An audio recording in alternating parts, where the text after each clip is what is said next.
এই যে আপনার বস্তা, এটা হচ্ছে সজল ঘোষের 26 কেজি ওজন বস্তা। খোল।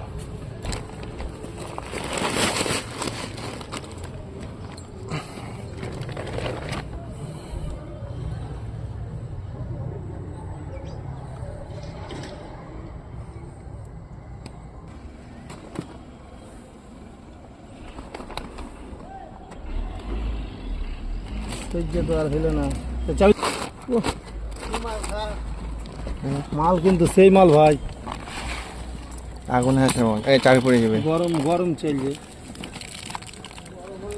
এই হচ্ছে আপনার চাল। চাল ফেলিস না ভাই, না বুঝলি, চাল ফেলিস না, গায়ে আগুন জ্বালালো কিন্তু চাল ফেলাবে।